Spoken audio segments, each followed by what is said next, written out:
Kindness can be a sanctuary. It can also be a curtain. Pisces in love often arrives like soft light through a window, gentle, forgiving, almost magically patient. They listen with their whole chest. They hold your mood like water holds the moon. They notice the parts of you other people rush past. And because that tenderness feels so safe, it's easy to assume everything under it must be pure. But Pisces is a sign of deep feeling, and deep feeling isn't always calm. Sometimes it's tidal, sometimes it's complicated, sometimes it learns early on that being easy to love is the same thing as being protected. So they become kind in a way that is sincere and also strategic, not because they're trying to trick you, but because somewhere inside them an old fear still believes, if I'm too honest, I'll be left. If you're here because you love a Pisces, or because you are a Pisces trying to understand your own patterns, let this be less of a judgment and more of a lantern. These aren't bad traits. These are bruises that learned how to speak in a soft voice. And the truth is, the kindest thing Pisces can do in love is not to give more, it's to become more truthful with themselves. If this kind of emotional insight is what you've been craving, subscribe to Arcana of Pisces and tell me in the comments, what are 2 words that describe the love you're trying to create right now? Not the love you've settled for, but the love you're choosing to build. Because Pisces doesn't usually wave their red flags in the air. They tuck them behind kindness. They hide them inside, it's okay. They fold them into forgiveness. They wrap them in sweetness so no one panics.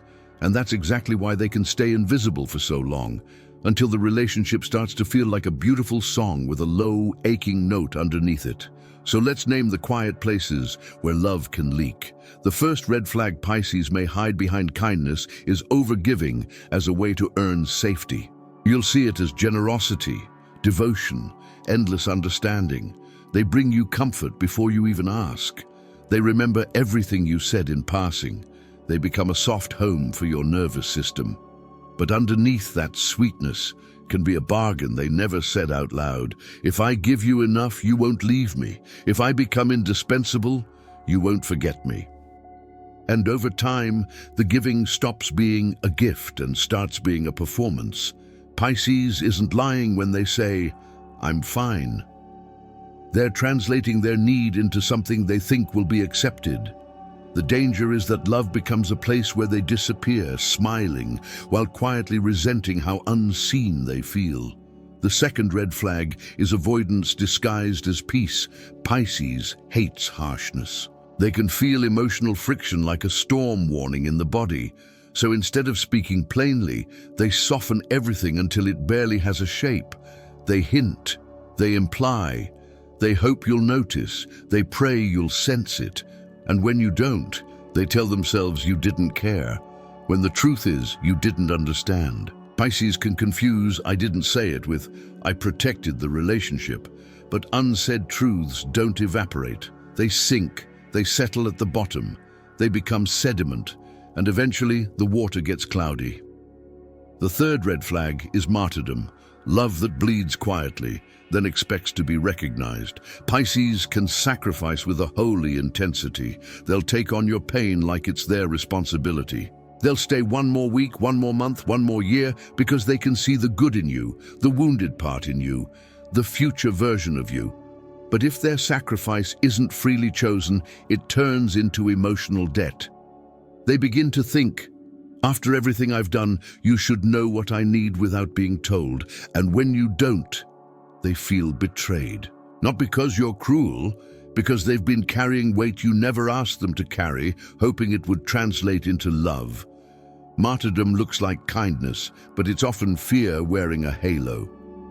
The fourth red flag is porous boundaries, merging so deeply they lose their own voice. Pisces can blend, they can adapt, they can become what the relationship needs, what the moment wants, what your mood demands. At first it feels like harmony, like fate, like a soulmate story.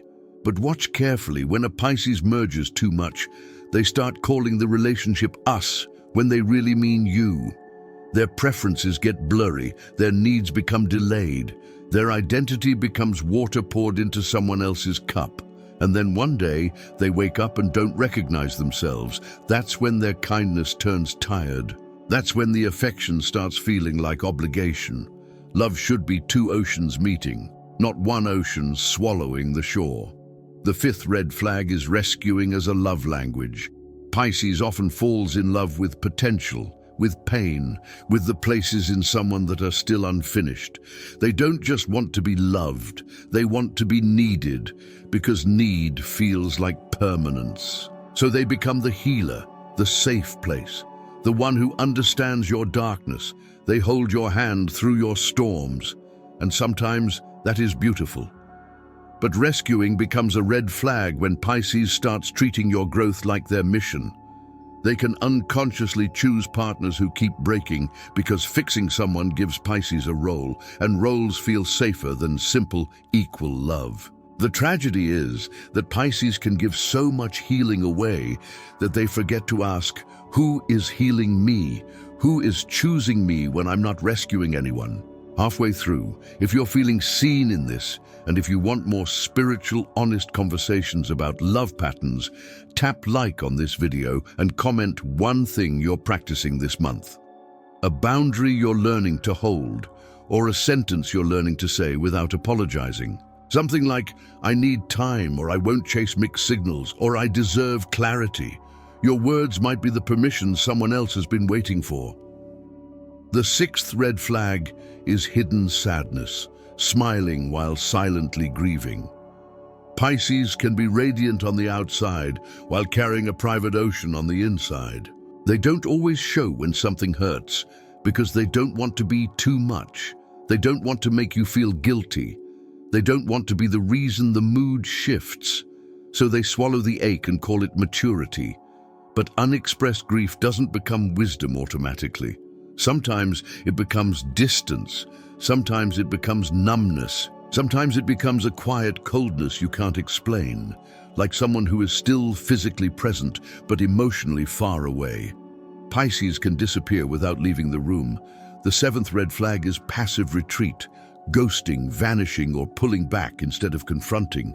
Pisces can be so sensitive to emotional conflict that their nervous system chooses escape before their voice chooses truth. They might stop replying, they might go quiet, they might need space without clarifying what space means. It's not always punishment, it's self-protection. But it can become manipulation when the silence is used to make you chase, to make you prove your devotion, to make you panic enough to offer reassurance. Pisces doesn't always realize when their retreat has power, they just know it brings relief. Yet love cannot grow inside a pattern where one person disappears every time reality knocks. The eighth red flag is idealization, placing love on a pedestal and then suffering when it becomes human. Pisces is a dreamer. In love, they can see a sacred story unfolding. They can feel destiny in the smallest details. They can interpret chemistry as confirmation. And that ability is enchanting until it turns into disappointment. When Pisces idealizes you, they aren't seeing who you are, they're seeing what you represent. They're in love with the feeling of meaning, the romance of finally, the spiritual relief of believing this is the one. And when you inevitably show flaws, they don't just feel let down, they feel spiritually shaken, like the universe lied to them. Then they swing the other way, from worship to withdrawal, from devotion to quiet resentment. The red flag is not dreaming, the red flag is refusing to let love be real. The ninth red flag is escapism, using softness to avoid responsibility. Pisces' energy can be so focused on feelings that it forgets form. They may promise change and mean it, but struggle to follow through. They may apologize beautifully, poetically, and still repeat the same pattern. They may use spiritual language to bypass accountability. I'm just protecting my peace. When the truth is, they're avoiding the conversation. I'm an empath. When the truth is, they're not managing their own emotional regulation. I can't handle negativity. When the truth is, they're refusing to face the consequences of their actions. Pisces is capable of incredible transformation, but only when they stop using tenderness as a hiding place. And the 10th red flag, the one that can hurt the most when it stays unnamed, is emotional testing wrapped in innocence. Pisces can be afraid to ask directly for reassurance, so they create scenarios where you'll prove your love without knowing you're taking a test. They might act distant to see if you chase. They might mention someone else to see if you react.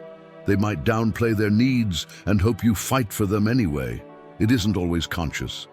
It's often a childlike fear saying, "I can't risk asking, because if you say no, it will break me." But love can't be built on hidden exams. It has to be built on spoken truth. Clarity is not unromantic. Clarity is devotion with the lights on. Now, if you're a Pisces listening to this, I want you to breathe for a moment and release the shame that tries to cling to your ribs. Being sensitive doesn't make you toxic. Being tender doesn't make you weak. But sensitivity without boundaries can become a weapon you accidentally swing. Kindness without honesty can become a slow betrayal of your own soul. And the most spiritual love is not the love that sacrifices until it disappears. The most spiritual love is the love that tells the truth gently, consistently, and without self-erasure. Ask yourself something brave. When you're being nice, are you being loving or are you being afraid?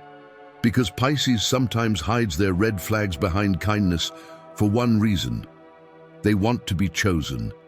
They want to be safe. They want to be held without having to harden. And that desire is sacred, but it becomes painful when the price of being loved is losing yourself. If you love a Pisces, don't treat these patterns like a verdict. Treat them like a map. Pisces heals in environments that are calm enough for honesty. They open when they feel emotionally safe. But safe doesn't mean never challenged. Safe means I can tell the truth and still be loved. Safe means we can name a problem without turning each other into the problem. Safe means we hold each other accountable with softness, not cruelty. So here's a question for both sides of the screen, Pisces and the people who love them. Where have you been calling something kindness when it was really avoidance? Where have you been calling something forgiveness when it was really fear of abandonment? Where have you been calling something patience when it was really self-betrayal? Love asks for more than sweetness. It asks for clarity. It asks for courage. It asks for boundaries that protect the relationship from becoming a place where someone slowly disappears. And if you're ready for that kind of love, the kind that doesn't just feel spiritual, but actually builds something steady, subscribe, because we keep going deeper here. In the comments, share a 2-word check-in that tells the truth about where you are right now. Something like healing slowly, choosing myself, learning boundaries, done shrinking, ready for truth. Let your words be a small ritual of honesty. And before you go, like this video, if it helped you name something you've been carrying quietly, not just as support for the channel, make it a personal marker, like you're telling your own spirit, I'm done romanticizing what hurts me. I'm ready for love that doesn't require me to hide. Subscribe, stay close, and remember, Pisces in love is a blessing when their kindness is partnered with courage. You don't have to become colder to be safe. You just have to become clearer.